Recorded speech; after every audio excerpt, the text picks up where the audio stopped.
अच्छा हुआ कि ये मेरी जो है कल की प्रिडिक्शन गलत हो गई। ये जो मुझे एक टैग लग गया था और अथर भाई भी कह रहे थे कि बाबा उधर बाबा उधर, देखिए कोई बाबा बाबा की बात नहीं है।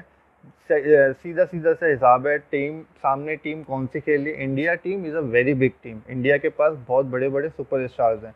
उनकी क्या फॉर्म है, वो किस तरह का खेलते हुए आ रहे हैं, सामने अपोजिशन क्या है, उसके बेसिस पे हम लोग जो है एनालाइज करते हैं कि यस, कि इंडिया ये मैच जीत जाएगी और या इंडिया मैच हार जाएगी।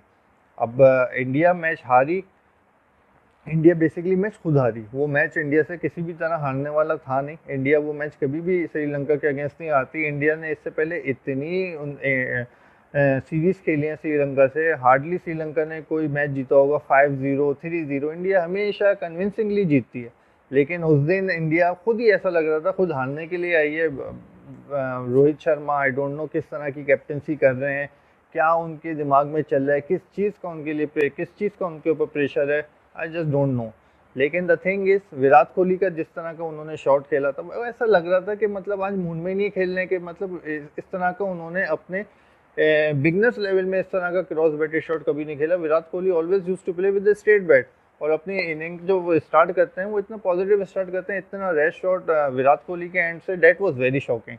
और उनका मिडिल ऑर्डर नहीं चला जिस पे इंडिया काफ़ी डिपेंड करती है। हार्दिक पांड्या, ऋषभ पंत और जो है दिनेश कार्तिक क्यों नहीं खिलाया है, जिस तरह की वो फॉर्म लेते हुए आ रहे हैं from IPL, from all the previous series, और दिनेश कार्तिक को बेंच पे बिठाना doesn't make any sense. But लेकिन वो इंडिया को हारना था। लेकिन ऑन दी अदर हैंड हमारी prediction totally on the basis of यही होती है कि जो है कौन सी टीम अच्छी है, कौन सी टीम के प्लेयर्स अच्छे हैं, और कौन सी टीम सामने वाली अपोजिशन में किस तरह के प्लेयर्स हैं। तो इंडिया की टीम नो डाउट, जिस भी उस ऑस्ट्रेलिया की भी टीम सामने रख देते हैं अगर, तो इंडिया की वो टीम जो हारी है बहुत स्ट्रॉन्ग टीम थी। इंडिया का हारना बनता नहीं था। इंडिया के हारने से देखें दो नुकसान हुए। एक तो एशिया कप की सारी एक जो सारा बिल्डअप था ना कि इंडिया पाकिस्तान, एक पाकिस्तान के लिए फ़ायदा हुआ कि पाकिस्तान को अब इंडिया के साथ फाइनल में मैच नहीं मिलेगा। बहुत अच्छा चांस था इंडिया के साथ एक और दफ़ा खेलने का। व्यूवर्स के लिए बहुत अच्छा था कि इंडिया पाकिस्तान मैच देखने जाते दुबई में, इतना क्राउड है इंडिया पाकिस्तान का दुबई में, इतनी व्यूवरशिप मिलती। देखिए बिजनेस पॉइंट ऑफ व्यू से भी इसमें फ़ायदा था, हमारी पर्सनल भी इसमें अटैचमेंट थी कि पाकिस्तान इंडिया से, क्योंकि जो है इनको बायलैटरल सीरीज तो मिलती नहीं है, तो वाई नॉट आईसीसी टूर्नामेंट में किसी तरह ज़्यादा से ज़्यादा खेल लें।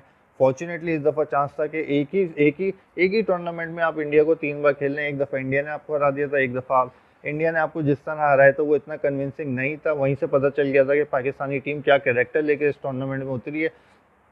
पाकिस्तानी टीम ने दूसरे मैच में इतना कन्विंसिंगली मारा है इंडिया को जिसकी कोई हद नहीं। एक वक्त भी ऐसा नहीं था जिसमें पाकिस्तान बैकफुट पे था पाकिस्तान। और तीसरा फाइनल अगर होता है अगेंस्ट इंडिया तो वो one of the best match होता डेफिनेटली। लेकिन अब समां हमें श्रीलंका से खेलना है। श्रीलंका से खेलने के लिए अब फ़ायदा हमारे पास ये कि बिफोर फाइनल हमें एक मैच एक और पहले मिल जाएगा, मे बी ऑन फ्राइडे। और जो है उस पर जो है हम अपने और ऑप्शंस को चेक कर सकते हैं, हम अपने बॉलर्स को चेक कर सकते हैं।